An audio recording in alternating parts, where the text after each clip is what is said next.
El silencio de la casa era un viejo amigo, uno de esos que se sientan a tu lado sin necesidad de palabras. A mis 62 años, viuda desde hacía 5, había aprendido a conversar con las paredes, con los recuerdos que colgaban de ellas como retratos invisibles. La casa, un legado de mis padres en un tranquilo barrio de San Antonio, Texas, era mi ancla y mi santuario. Aquí había crecido, aquí había criado a mi propio hijo, Mateo, y aquí esperaba pasar el resto de mis días, rodeada por los fantasmas amables de una vida bien vivida. Pero hay silencios que engañan, que se disfrazan de paz cuando en realidad son la calma que precede a la tormenta. Y esa noche, una tormenta que llevaba gestándose más de 70 años estaba a punto de estallar.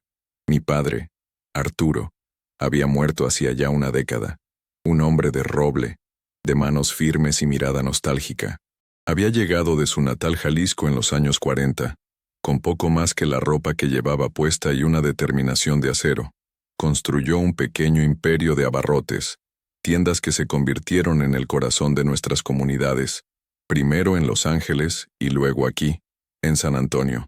Era un hombre bueno, un pilar, pero cargaba con una sombra, una peculiaridad que en la infancia me parecía un simple capricho y que en la adultez se convirtió en un misterio sin resolver. Su inexplicable aversión al puente de Brooklyn. Nunca, en toda su vida, lo cruzó, ni siquiera lo miraba. Si un viaje de negocios lo llevaba a Nueva York, trazaba rutas imposibles para evitarlo. Si salía en una película, cambiaba de canal. Si aparecía en una revista, pasaba la página con una rapidez casi violenta. Hay lugares que guardan ecos de dolor, mija, me decía cuando mi curiosidad infantil se atrevía a preguntar, y es mejor no despertar esos ecos. Yo, con el tiempo, dejé de preguntar. Respetaba su silencio como se respeta una cicatriz antigua. Era parte de él, como su acento jalisciense que nunca se borró o su amor por los boleros de Javier Solís. Pero esa noche, el eco que mi padre tanto temía vino a buscarme. El reloj digital en mi mesa de noche marcaba las 3:14 a.m. cuando el teléfono sonó.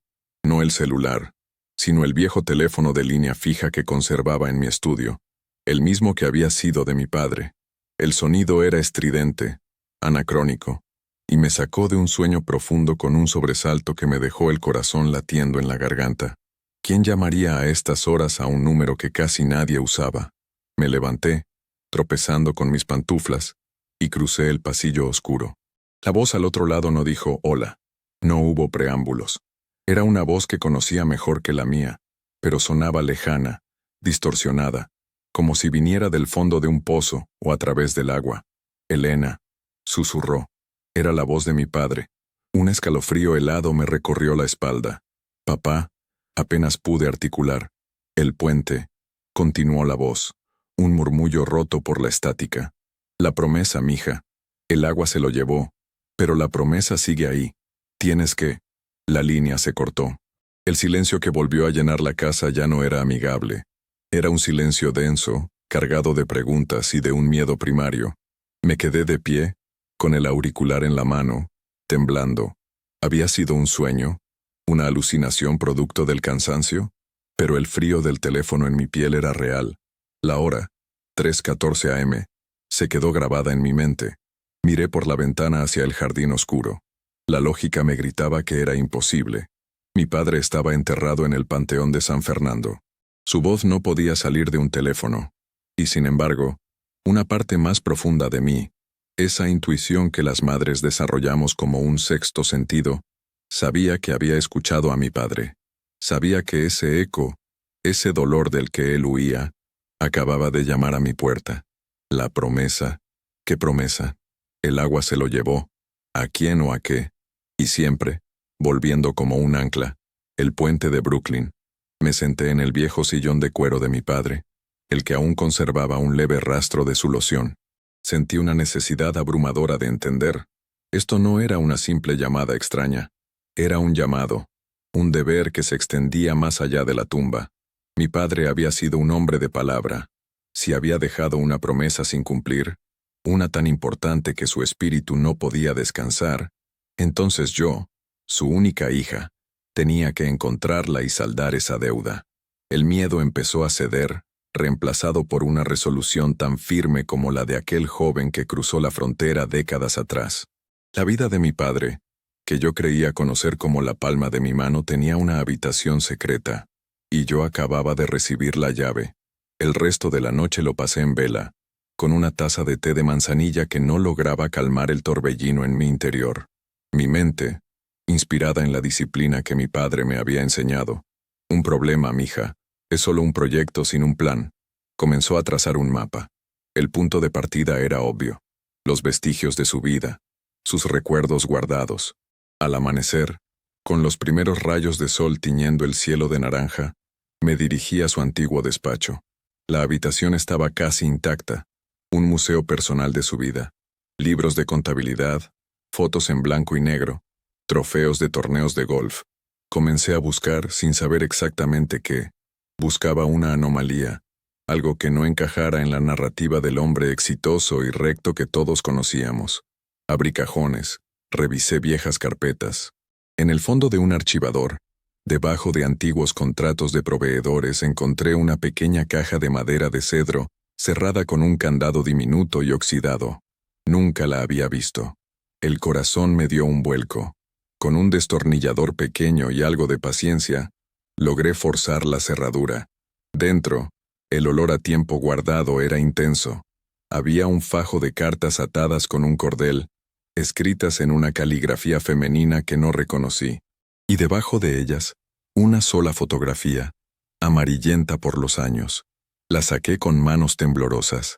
La imagen mostraba a dos hombres jóvenes, veinteañeros a lo sumo, parados con el imponente puente de Brooklyn de fondo. Uno de ellos era inconfundiblemente mi padre, Arturo, con su cabello oscuro peinado hacia atrás y una sonrisa llena de sueños. El otro hombre era de estatura similar, con una mirada intensa y un brazo echado sobre los hombros de mi padre en un gesto de camaradería profunda. Eran más que amigos, parecían hermanos. Al reverso de la foto, una inscripción a lápiz, casi borrada por el tiempo. Arturo y Javier, socios para siempre, Brooklyn, 1948. Javier.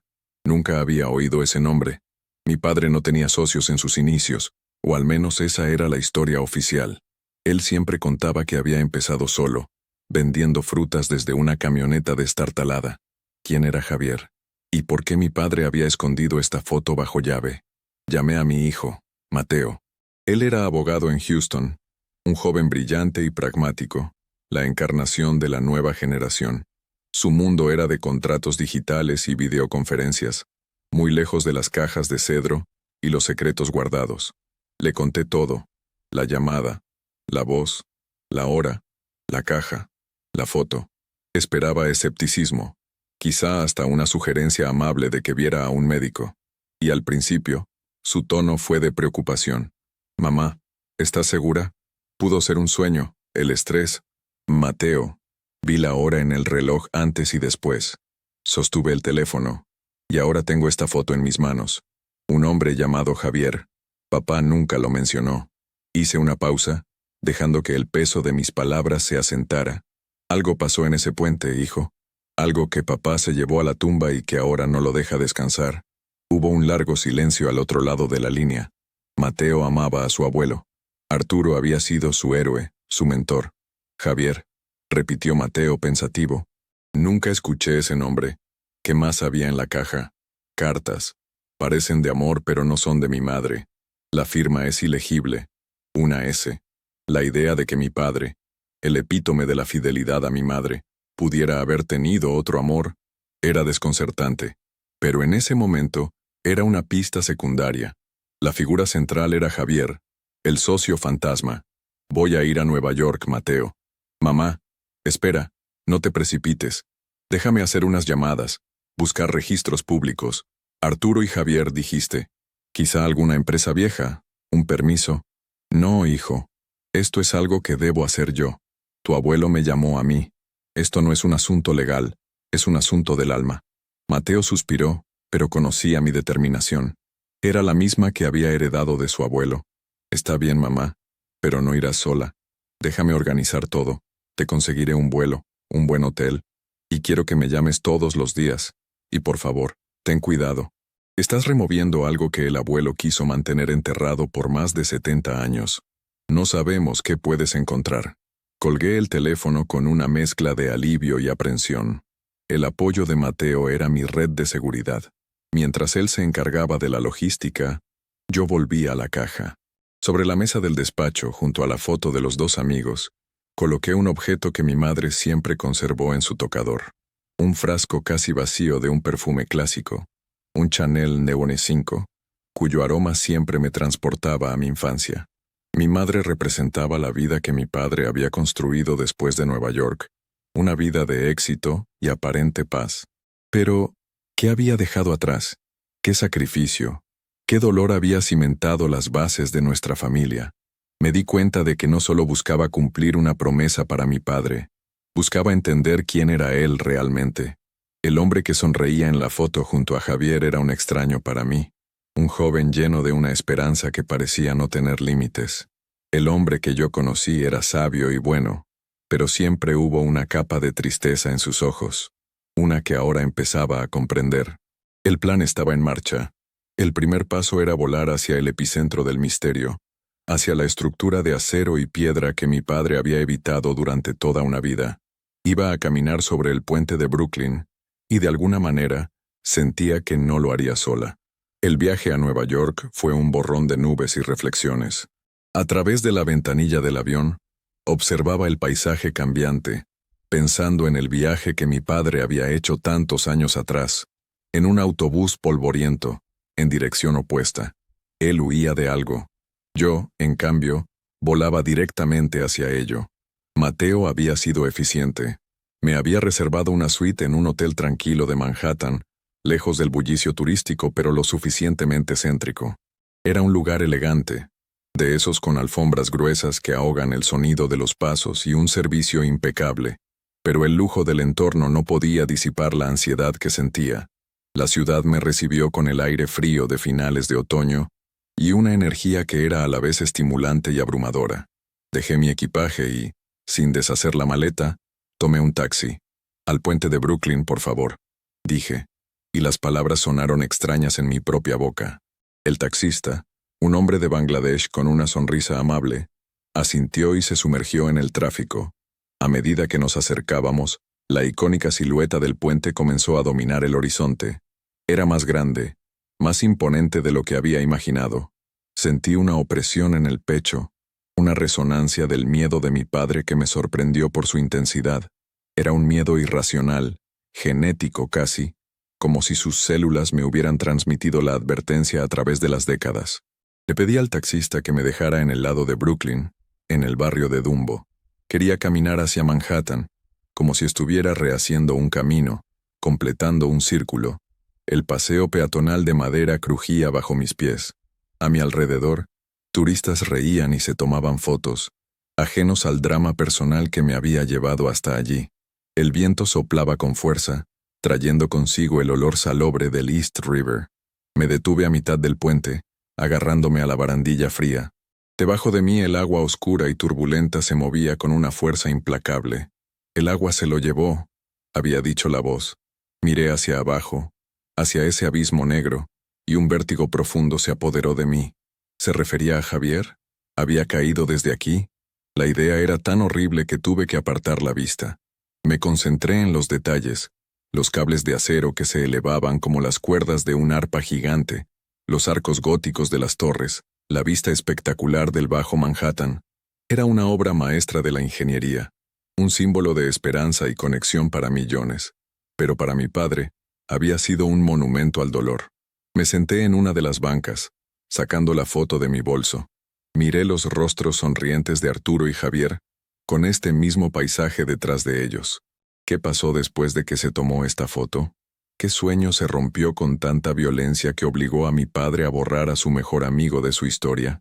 Permanecí allí hasta que el sol comenzó a ponerse, pintando el cielo de tonos anaranjados y púrpuras. La ciudad se encendió, 1.000.000 de luces parpadeando como estrellas artificiales. Sentí una profunda soledad, un sentimiento de ser una pieza diminuta en un rompecabezas inmenso. La llamada de Mateo me sacó de mi ensimismamiento. «¿Cómo estás, mamá? ¿Llegaste bien?». Le conté que estaba en el puente. Su voz se tensó. Ten cuidado, por favor. Oye, estuve investigando. No encontré ninguna empresa registrada a nombre de Arturo y Javier. Pero encontré algo más. Un primo lejano de papá, Ricardo. ¿Lo recuerdas? Ricardo. Claro que lo recordaba. Era el hijo de un primo segundo de mi padre. Un hombre que había hecho una fortuna en bienes raíces en Los Ángeles. Siempre había habido una tensión entre nuestras familias. Ricardo era ostentoso, de los que conducen un BMW último modelo y no pierden oportunidad para hablar de sus inversiones. Mi padre lo toleraba, pero nunca confió en él. Sí, lo recuerdo. ¿Qué pasa con él? Su padre, mi tío abuelo Ernesto, también empezó en Nueva York en los años 40. Su empresa constructora, Solís Construcciones, se fundó en 1949. Me pareció una coincidencia. La palabra construcción resonó en mi cabeza. El puente, los socios, una empresa que nace justo cuando la de mi padre y Javier desaparece. Gracias, Mateo, es una buena pista. Colgué, sintiendo que una nueva pieza del rompecabezas había caído sobre la mesa, aunque todavía no sabía dónde encajaba. La noche había caído por completo. El frío era más intenso. Decidí que era hora de irme. Mientras caminaba de regreso hacia Brooklyn, un pensamiento me asaltó. Si Javier había desaparecido aquí, tenía que haber algún registro, un informe policial, una noticia en un periódico de la época. Era una aguja en un pajar, pero era un camino a seguir. Al día siguiente, me dirigí a la Biblioteca Pública de Nueva York, a su archivo de microfilmes. Pasé horas frente a una pantalla, con los ojos ardiendo por el esfuerzo, revisando las páginas digitalizadas de los periódicos de finales de 1948 y principios de 1949. Buscaba cualquier mención de Javier o de algún accidente en el puente. La tarea era tediosa, agotadora. Cuando estaba a punto de rendirme, lo encontré. Un pequeño artículo en la sección local del Brooklyn Daily Eagle, fechado en enero de 1949. El titular decía: Hombre desaparece cerca del puente. Se teme lo peor. El artículo era breve. Un joven llamado Javier Moreno, de 22 años, había sido reportado como desaparecido por su compañero de cuarto, Arturo Vega, mi padre. Vega, según el artículo, dijo a la policía que Moreno había ido a una reunión de negocios cerca del puente y nunca regresó. La policía sospechaba que había caído accidentalmente al río, pero su cuerpo no había sido encontrado. Se mencionaba que ambos eran inmigrantes mexicanos y que estaban tratando de iniciar una pequeña empresa de reparaciones. Y luego, una línea que me heló la sangre. La reunión de negocios era con un contratista local llamado Ernesto Solís. Ernesto Solís, el padre de Ricardo. La coincidencia ya no parecía tal. Era una conexión directa, un hilo rojo que unía el pasado con el presente. Mi padre, Javier, y Ernesto. 3 hombres, un puente y un secreto que había perdurado 70 años. Sentí una oleada de náuseas. Mi padre no solo había perdido a su amigo, había sido el último en verlo, había hablado con la policía. ¿Qué no les dijo? ¿Qué lo aterrorizó tanto como para huir de la ciudad y nunca más mirar atrás? Salí de la biblioteca y caminé sin rumbo por las calles de Manhattan. La verdad, o al menos el contorno de ella, era más oscura de lo que había imaginado. No se trataba solo de un accidente. Había una traición en el corazón de esta historia.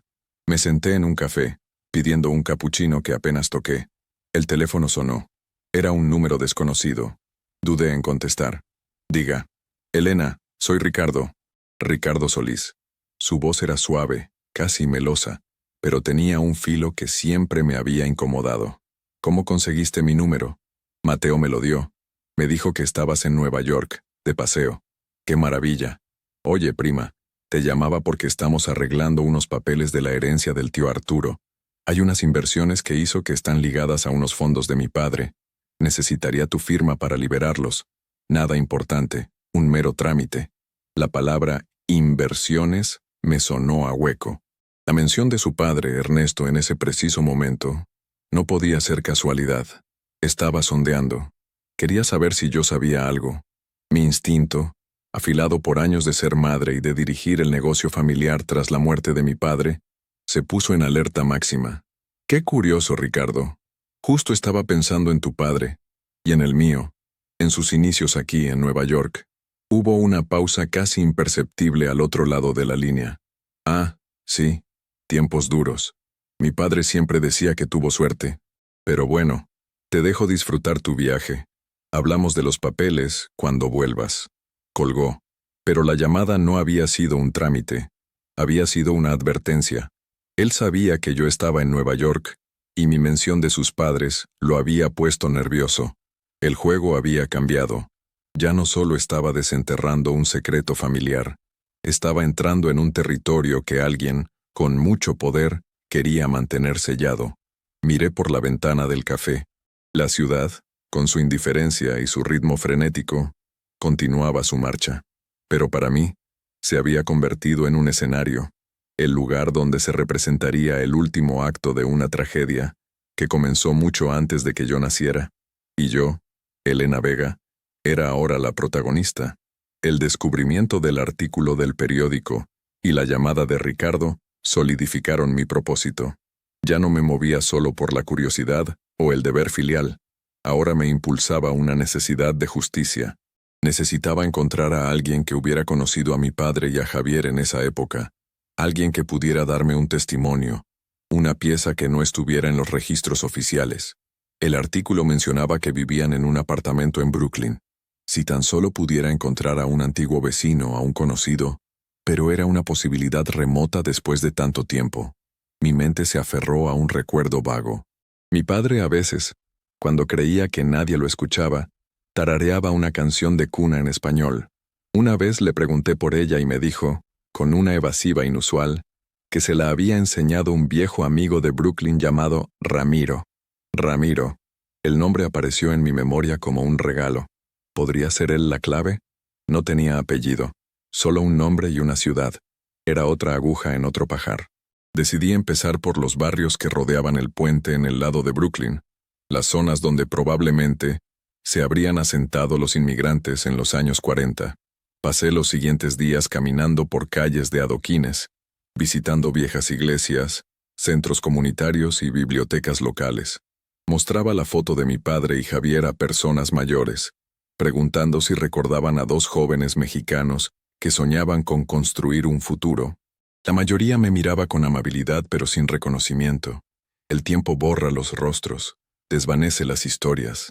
Estaba perdiendo la esperanza, sintiendo que perseguía fantasmas en una ciudad que se reinventa a sí misma cada día.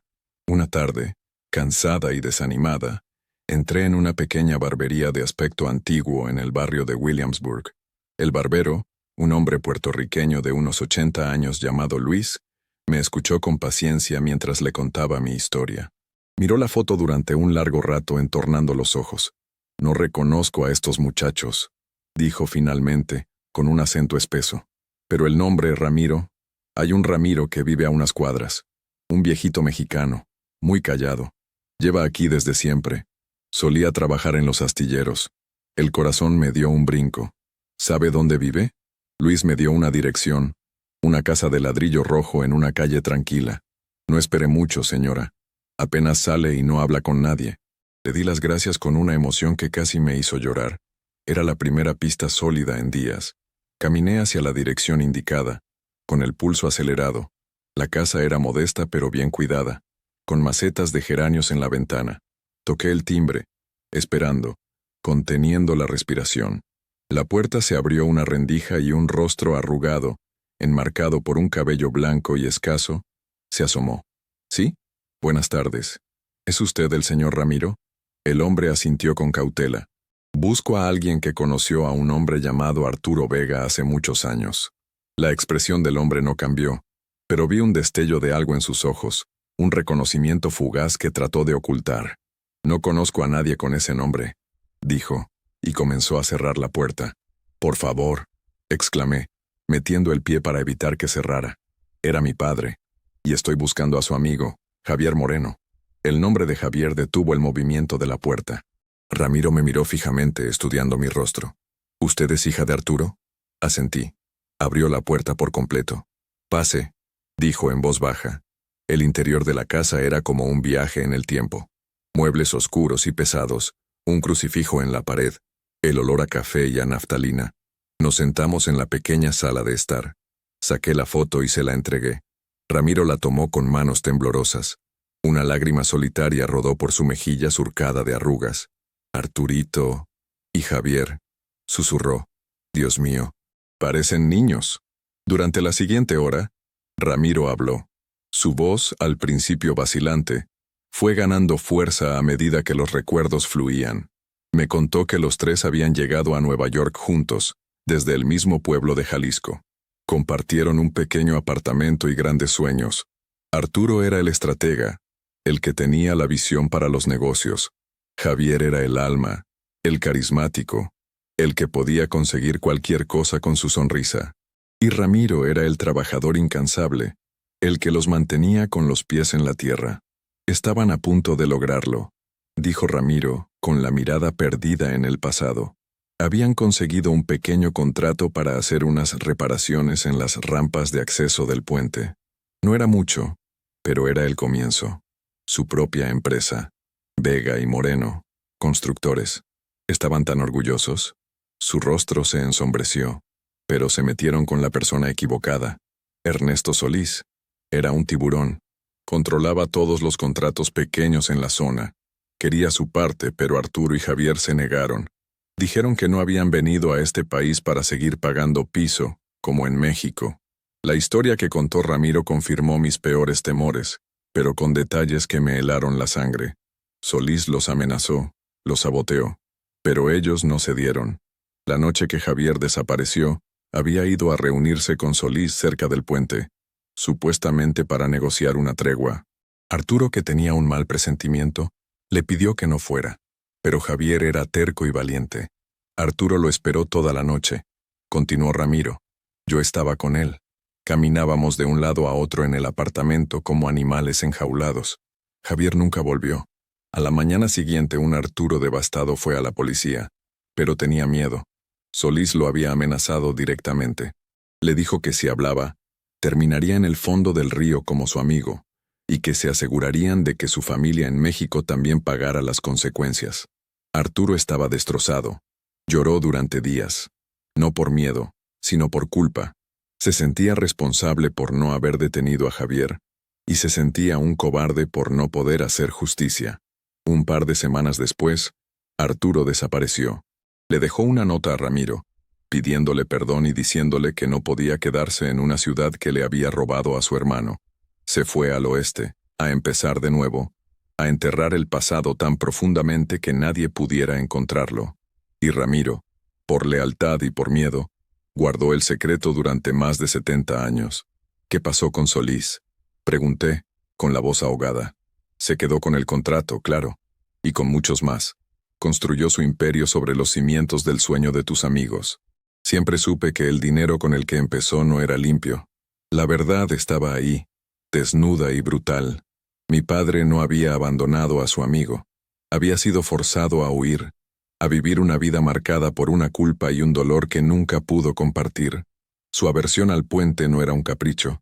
Era un recordatorio constante de su mayor fracaso, de la promesa rota de socios para siempre.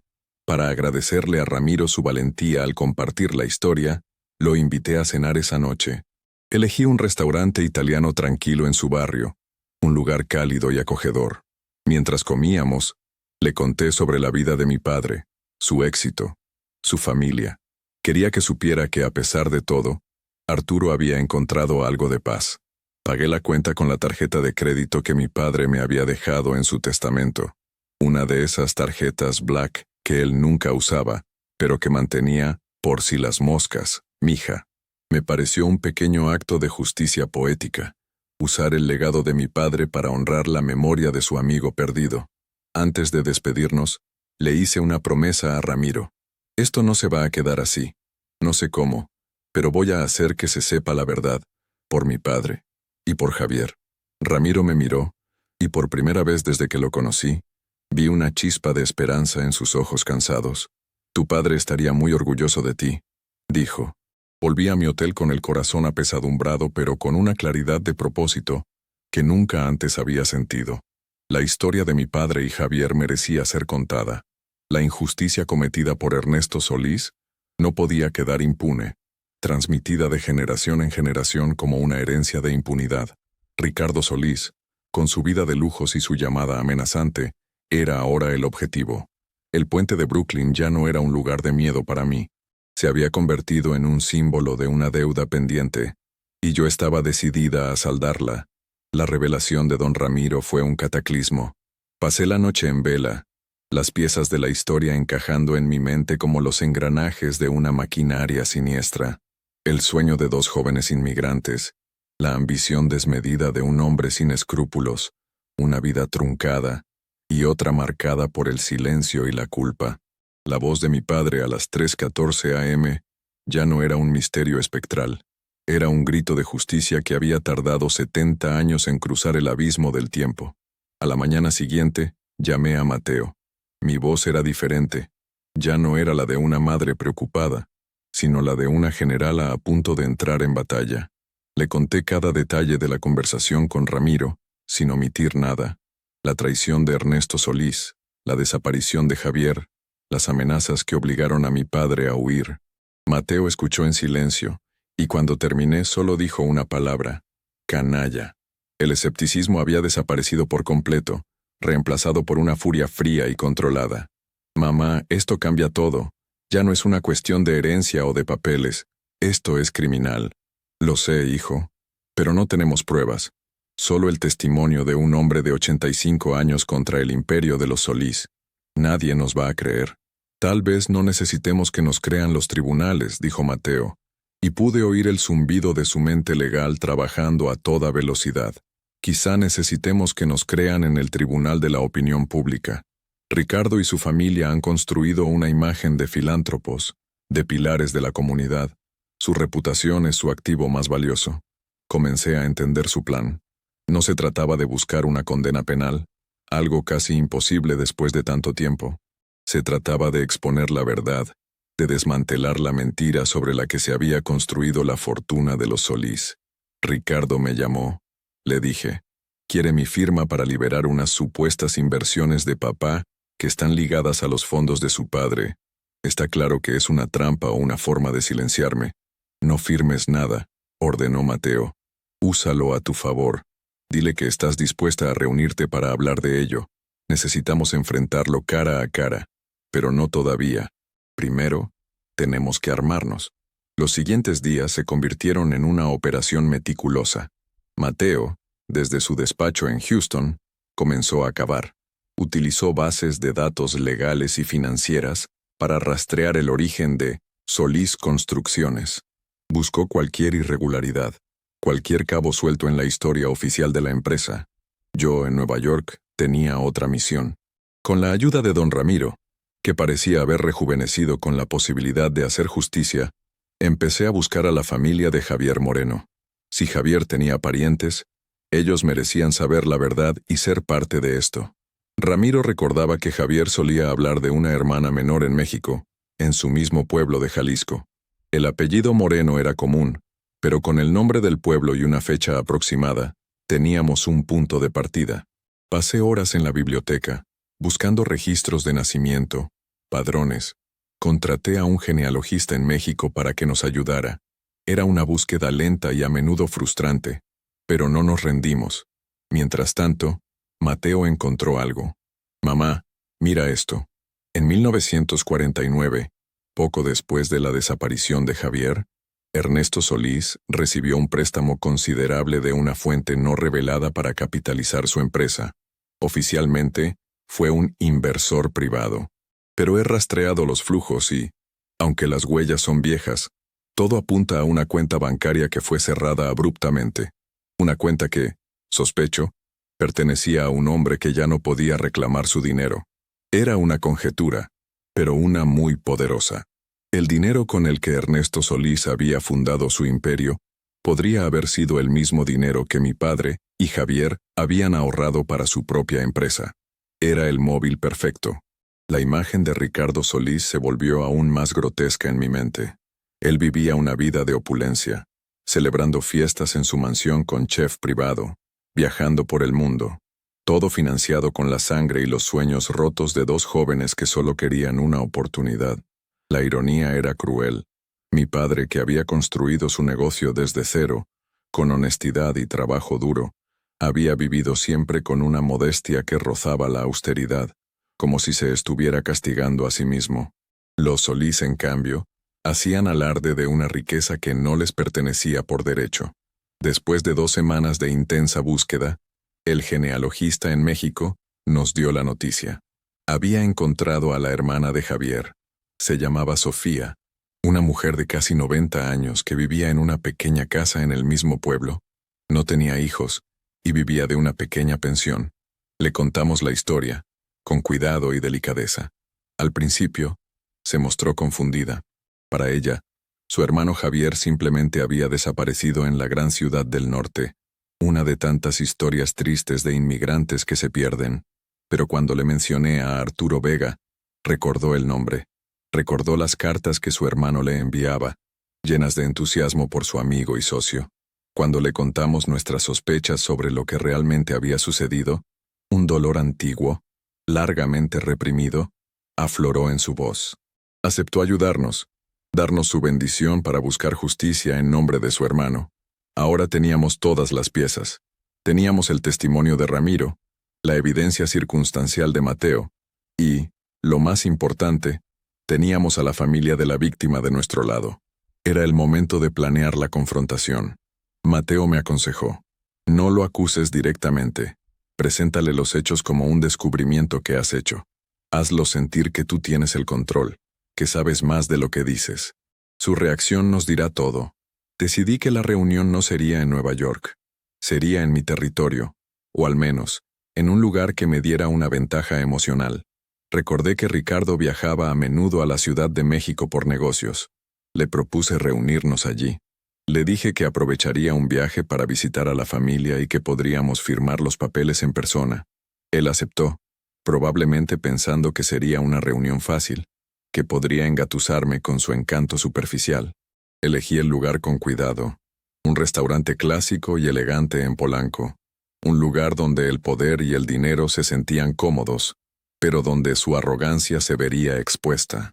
Antes de volar a México, hice una última visita al puente de Brooklyn. Fui al amanecer, cuando la ciudad aún estaba despertando. El aire era puro y frío. Ya no sentía el miedo de mi padre. Sentía su fuerza. Sentía la presencia de Javier a mi lado.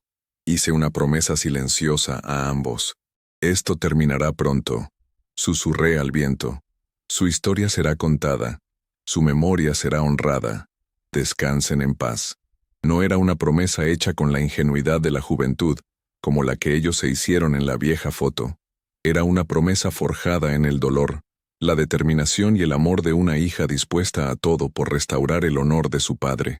La Ciudad de México me recibió con su caos familiar y su cielo azul. Me alojé en casa de unos primos en Coyoacán, absorbiendo la fuerza de mis raíces antes de la confrontación. La reunión con Ricardo estaba fijada para el almuerzo del día siguiente, en el restaurante de Polanco, que había elegido. Era un lugar conocido por su discreción y su clientela influyente, el tipo de escenario donde Ricardo se sentiría como en casa, lo cual era parte de mi estrategia. Quería que bajara la guardia, que se sintiera en control. Pasé la mañana repasando mis notas con Mateo por teléfono. Habíamos preparado un pequeño dossier, una copia del artículo del periódico, una transcripción del testimonio de Ramiro, sin revelar su nombre, para protegerlo, el árbol genealógico de la familia de Javier Moreno, que demostraba la existencia de su hermana Sofía, y los hallazgos de Mateo sobre las finanzas de Ernesto Solís. No era una prueba irrefutable para un juez, pero para la conciencia de un hombre, podía ser una bomba. Llegué al restaurante 10 minutos antes. Elegí un vestido sencillo pero elegante, y el collar de perlas de mi madre. Quería proyectar una imagen de serenidad y firmeza, no de víctima. Cuando Ricardo llegó, lo hizo con su habitual fanfarronería. Vestía un traje caro, saludó al maître por su nombre y me dio un beso en la mejilla que me pareció frío y calculado. «Prima, qué gusto verte. Te ves muy bien. Nueva York te sentó de maravilla», dijo mientras se sentaba. Su sonrisa no le llegaba a los ojos. Pedimos de comer, y durante los primeros minutos dejé que él llevara la conversación. Habló de sus negocios, de un viaje reciente a Europa, de la calidad del vino. Yo asentía y respondía con monosílabos, dejando que el silencio entre sus alardes se hiciera cada vez más pesado. Finalmente, cuando el camarero se retiró después de servir los platos principales, saqué la carpeta de mi bolso y la puse sobre la mesa. La sonrisa de Ricardo vaciló por un instante. ¿Y eso? ¿Los papeles que tenemos que firmar? Algo así, respondí con calma. Antes de firmar nada, Ricardo, he estado haciendo un poco de investigación sobre el pasado de mi padre, sobre sus inicios en Nueva York. Abrí la carpeta y deslicé la copia de la foto de mi padre y Javier sobre la mesa. Encontré esta foto. Él es Javier Moreno, el socio de mi padre. Ricardo miró la foto con una expresión de estudiada indiferencia, pero vi cómo se le tensaba la mandíbula. Nunca había oído hablar de él. Papá Arturo siempre dijo que empezó solo. Eso es lo que todos creíamos. Continué, deslizando ahora la copia del artículo del periódico. Pero parece que Javier tuvo un final trágico. Desapareció. La última persona con la que tenía una reunión de negocios era tu padre, Ernesto. El color abandonó el rostro de Ricardo. Cogió el papel y leyó las breves líneas. Sus manos, que antes gesticulaban con tanta seguridad, ahora estaban quietas. Esto es, periodismo amarillista de hace un siglo. Un accidente. Qué triste. Puede ser, dije, manteniendo mi voz estable. Pero encontré a alguien que estuvo allí, un amigo de ambos. Y él cuenta una historia diferente. Una historia sobre un contrato, sobre amenazas, sobre un hombre que construyó un imperio sobre el sueño de otros. No levanté la voz. No lo acusé. Simplemente expuse los hechos, uno tras otro, como si estuviera contando la trama de un libro. Ricardo intentó reír, pero el sonido fue forzado, hueco. Elena, con todo respeto, creo que estás un poco confundida. Estás mezclando el dolor por la muerte del tío con fantasías. Mi padre fue un hombre honorable. Tan honorable, repliqué, que el mismo año que Javier Moreno desapareció y mi padre huyó aterrorizado, tu padre fundó su empresa con un capital de origen bastante misterioso, justo el capital que a mi padre y a su socio les faltaba. En ese momento, Ricardo dejó caer la fachada. Sus ojos se endurecieron. Se inclinó sobre la mesa bajando la voz a un siseo. ¿A dónde quieres llegar con esto, Elena? ¿Buscas dinero? ¿Es eso? Porque si es así, podemos llegar a un acuerdo. Un pequeño ajuste en la herencia, por los viejos tiempos. La oferta me revolvió el estómago. Era una confesión. No de los detalles, pero sí de la culpa. Sabía que la historia de su familia tenía un origen oscuro, y estaba dispuesto a pagar para que siguiera enterrado. No quiero tu dinero, Ricardo. El dinero de mi padre fue ganado con sudor y honestidad. Lo que quiero es algo que tu dinero no puede comprar. La verdad. Quiero que el nombre de Javier Moreno sea limpiado. Quiero que su familia, su hermana Sofía, que aún vive, sepa qué le pasó a su hermano. Mencioné el nombre de Sofía a propósito. Quería que supiera que no estaba sola en esto, que había descendido hasta las raíces de su engaño. Ricardo se reclinó en su silla, visiblemente afectado. Pasó una mano por su cabello perfectamente peinado. Por un momento, vi en su rostro no al empresario despiadado, sino a un hombre atrapado en los pecados de su padre. No sabes de lo que hablas, dijo, pero sin convicción. Mi padre, él hizo lo que tenía que hacer para sobrevivir. Eran otros tiempos. No hay tiempo que justifique robarle el futuro a alguien y, probablemente la vida, respondí con frialdad. Esto no se va a quedar aquí, Ricardo. La historia saldrá a la luz. Tal vez no en un juzgado, pero sí donde más te duele, en los periódicos, en los círculos sociales, entre tus socios. La historia de Solís Construcciones, la verdadera historia de su fundación. Saqué mi teléfono y lo puse sobre la mesa. Tengo todo documentado. Testimonios, investigaciones, y a mi hijo, que es un abogado muy brillante, listo para asegurarse de que esta historia se cuente de la forma correcta. La mención de Mateo pareció ser el golpe final. Sabía que no era una amenaza vacía.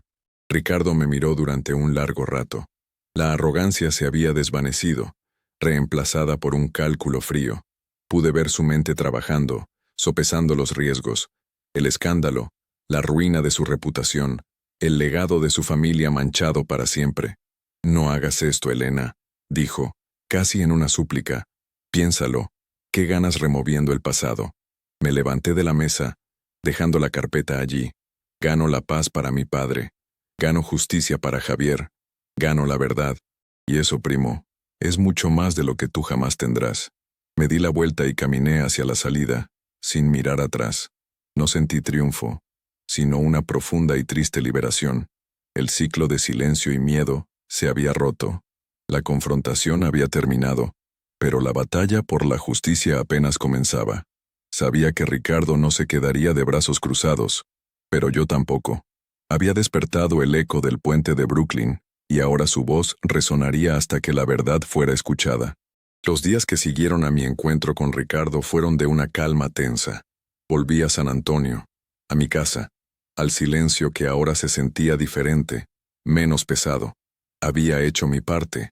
Había lanzado la piedra al estanque, y ahora solo podía esperar a que las ondas llegaran a la orilla. Mateo me mantenía informada. A través de sus contactos, supo que Ricardo había vuelto a Los Ángeles y había contratado a un equipo de abogados y expertos en relaciones públicas. Estaba preparándose para una guerra. Pero nosotros también. Mateo, junto con don Ramiro y con el permiso de Sofía, la hermana de Javier, preparó una declaración jurada detallando todo lo que sabíamos. No la hicimos pública de inmediato. Era nuestra arma secreta. El golpe de gracia que daríamos si Ricardo intentaba desacreditarme. Una semana después, recibí una llamada. Era el abogado de Ricardo. Su tono era formal, pero se notaba la urgencia. Quería proponer una reunión confidencial y sin prejuicios para resolver cualquier malentendido. Era la señal que esperábamos. Ricardo no quería que la historia saliera a la luz. El miedo al escándalo era mayor que su arrogancia. La reunión se llevó a cabo por videoconferencia. De un lado, Ricardo y su equipo de abogados. Del otro, Mateo y yo, desde mi despacho, con el retrato de mi padre observándonos desde la pared. Ricardo intentó una última vez negar la historia, pero Mateo fue implacable. Presentó nuestro caso con una lógica fría y precisa, mencionando el testimonio de Ramiro, a quien se refirió como un testigo presencial, y la existencia de la familia de Javier. Dejó claro que no buscábamos un juicio penal, sino una restauración histórica y moral. Al final, exhausto y derrotado, Ricardo cedió. Durante las siguientes semanas, nuestros abogados negociaron los términos de un acuerdo. No pedimos una fortuna. El dinero nunca fue el objetivo. Exigimos 3 cosas. Primero, la creación de una fundación a nombre de Javier Moreno, financiada por la familia Solís. Esta fundación otorgaría becas y capital inicial a jóvenes emprendedores inmigrantes en Nueva York, dándoles la oportunidad que a Javier y a mi padre les fue robada. Sería un legado de esperanza nacido de una tragedia. Segundo, una disculpa privada y por escrito a Sofía Moreno y a don Ramiro, reconociendo el daño causado por Ernesto Solís. Era un gesto simbólico, pero necesario para cerrar las heridas. Y tercero, una donación anónima y sustancial al centro comunitario del barrio de Brooklyn donde mi padre, Javier y Ramiro habían vivido, para ayudar a las nuevas generaciones de inmigrantes. Ricardo aceptó todo. Para él, era un precio pequeño a pagar para mantener su reputación intacta. Para nosotros era la victoria. Era la justicia que habíamos buscado. Un mes después volé de nuevo a Nueva York. Esta vez, Mateo vino conmigo. También trajimos a don Ramiro. Juntos, fuimos al puente de Brooklyn. Era una mañana clara y soleada. Llevaba conmigo un pequeño ramo de flores blancas. Nos detuvimos en el mismo punto donde me había parado la primera vez, en el centro del puente, con la vista del río y la ciudad. Saqué la vieja foto de mi padre y Javier de mi bolso. Se la mostré a Ramiro, que sonrió entre lágrimas. «Lo logramos, muchachos», dijo en voz baja, como si hablara con ellos. «Lo lograste, Elena». Miré el agua oscura que fluía debajo. Ya no me parecía amenazante. Era solo un río, un testigo silencioso de la historia. Lancé las flores al agua, una por Javier, cuya vida fue truncada, una por mi padre, que vivió con el peso de la culpa, y una por Ramiro, que guardó su secreto con lealtad durante tantos años. En ese momento sentí una paz profunda. Una sensación de cierre que me inundó el alma. Sentí que la promesa, la que mi padre no pudo cumplir en vida, finalmente había sido saldada. Ya no había deudas pendientes. Miré a Mateo, que me abrazó. El abuelo estaría tan orgulloso de ti, mamá. De nosotros, hijo. De nosotros. Nos quedamos allí un rato más, viendo cómo las últimas flores blancas eran arrastradas por la corriente. El eco del puente de Brooklyn se había silenciado. O mejor dicho, había cambiado. Ya no era un lamento de dolor y pérdida. Ahora era un himno a la perseverancia, a la lealtad y al poder indestructible del amor familiar. La voz que escuché a las 3:14 a.m. no había sido una alucinación. Había sido un llamado a través del tiempo. La última voluntad de un padre que, incluso desde el más allá, confiaba en que su hija terminaría la batalla que él no pudo ganar. Y yo lo había hecho. De vuelta en San Antonio, la vida retomó su ritmo apacible, pero algo en mí había cambiado para siempre. El viaje a Nueva York no solo había resuelto un misterio familiar, sino que me había conectado con mi padre y con mi propia fuerza de una manera que nunca creí posible. La Fundación Javier Moreno se estableció formalmente, y las primeras becas ya estaban ayudando a jóvenes a construir sus sueños, tal como él y mi padre lo habían intentado. Sofía, su hermana, recibió la carta de disculpa, y aunque el dolor por la pérdida de su hermano nunca desaparecería, me dijo que finalmente sentía que él podía descansar en paz. Don Ramiro se convirtió en parte de nuestra familia extendida. Hablábamos por teléfono todas las semanas. Había recuperado una parte de su juventud, liberado del peso del secreto que había cargado durante tanto tiempo. A veces por la noche, me siento en el viejo sillón de mi padre en su despacho. Miro su retrato y siento una conexión que va más allá de la memoria. He aprendido que las personas que amamos nunca nos dejan del todo. Sus historias, sus luchas y sus valores continúan viviendo a través de nosotros. Nos convertimos en los guardianes de su legado, en los narradores de sus vidas. La experiencia me enseñó que el pasado nunca está realmente muerto. Siempre está ahí, bajo la superficie, esperando el momento adecuado para revelarse, para pedir justicia, para enseñarnos una lección. Huir de él como hizo mi padre, solo pospone lo inevitable. Enfrentarlo, como me vi obligada a hacer, es el único camino hacia la verdadera paz. Me di cuenta de que la fortaleza no es la ausencia de miedo o de dolor, sino la decisión de actuar a pesar de ellos. Es la voluntad de buscar la verdad, por más dolorosa que sea. Es la convicción de que la justicia y la honestidad, aunque a veces tarden en llegar, siempre valen la pena. La voz de mi padre desde el río oscuro fue el comienzo de mi viaje, pero la fuerza para completarlo la encontré dentro de mí. Una herencia tan valiosa como cualquier fortuna material. Es la herencia de la resiliencia, del coraje y de la fe inquebrantable en que, al final, el bien prevalece. Y esa es una lección que espero transmitir a mi hijo y a los hijos de mi hijo, asegurándome de que las voces de Arturo y Javier nunca más se pierdan en el silencio. Gracias por llegar hasta el final de esta reflexión. Si estás leyendo esto, quiero que sepas que no estás solo. Ahora, te invito a un momento de calma. Voy a compartir una oración. No importa tu religión, sino tu fe. Una oración pensada para ayudarte, para abrazar a todos los que en silencio luchan, sienten, esperan. Solo cierra los ojos un instante y deja que estas palabras te acompañen. Ten fe. Todo va a estar bien. Orar. Encenderse por dentro. Hay dolores que nadie ve. Dolores que no gritan, no sangran, pero pesan como un velo sobre los hombros. Esos que uno carga en silencio, tratando de entender, de seguir, de soportar. Pero hay un momento, y yo he estado ahí varias veces, en que el esfuerzo cansa, la mente se rinde, y algo dentro de uno se arrodilla, no por debilidad, sino por verdad. Es en ese instante cuando la oración comienza, o mejor dicho, aparece. No esa hecha con palabras bonitas o promesas apresuradas, sino la que brota de un lugar tan profundo que ni siquiera tiene nombre, como un susurro del alma diciendo, ya no puedo sola. Orar, descubrir, no es pedir, es recordar quiénes somos cuando el ego se aquieta. Recordar que la vida también late en lo invisible, que hay un centro en nosotros donde todo descansa, y que, aunque por fuera todo parezca derrumbarse, ese centro permanece. A veces, orar es simplemente cerrar los ojos y recogerse como una flor que siente el frío de la noche. Es permitir que una presencia suave nos envuelva, no como magia, sino como sustento, como quien dice sin prisa, aquí estoy, incluso ahora. La oración, o la súplica, no cambia el mundo, pero cambia a quien ora. No evita los dolores, pero transforma la forma en que atravesamos cada uno de ellos. Nos da una mirada más tierna, un corazón menos endurecido, un paso más firme, incluso en la oscuridad. Es como si, por un instante, el alma flotara por encima del tiempo y regresara al cuerpo con más paz.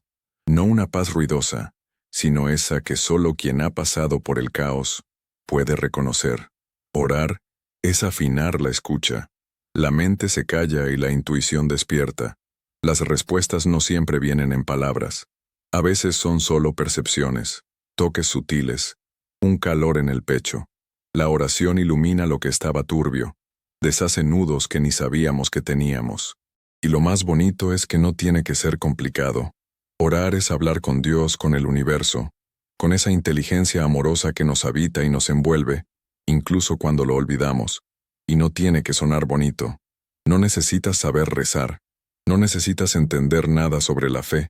Puede ser un desahogo en la ducha, una lágrima en la almohada, una frase susurrada antes de dormir. Cuídame. Puede ser incluso el silencio, cuando el dolor es tan profundo que no salen palabras. Dios entiende todo eso. El universo escucha lo que el corazón no sabe decir. No hay una forma correcta. Hay presencia. Y cada vez que nos permitimos ese encuentro, aunque sea sin ritual, aunque sea sin certeza, es oración. Es tan simple, tan al alcance. Orar es solo recordar que no estamos solos. Y entonces, un día, sin darnos cuenta, nos volvemos oración. La forma de caminar, de tocar, de callar, todo empieza a vibrar distinto. Ni siquiera hace falta decir nada. Solo estar ahí ya es oración viva. Y hasta en los días en que no logramos orar, y sí, hay días así, el alma sigue orando por nosotros. El espíritu no olvida de dónde viene. Al final, orar es eso, encenderse por dentro, y dejar que esa luz nos guíe, incluso cuando no sabemos el camino. Gracias de corazón por acompañarme en esta historia. Si te ha conmovido, o te ha hecho reflexionar, déjame un comentario abajo. Me encantaría leerte. Cuéntame qué te pareció, qué sentiste, o si tienes alguna historia propia que te gustaría que exploráramos en el futuro. Suscríbete al canal para no perderte nuestras próximas reflexiones. Y una pregunta especial. ¿Desde qué ciudad o país me estás escuchando? Me llena de alegría saber hasta dónde llegan nuestras historias. Como una pequeña forma de agradecer tu apoyo y de ayudar a nuestro canal, he dejado fijado en el primer comentario un par de recetas que me encantan. Un té relajante de hierbas y un postre de manzana y canela sin azúcar, ideal para cuidar la salud. Que Dios los bendiga y los proteja siempre a ustedes y a sus familias.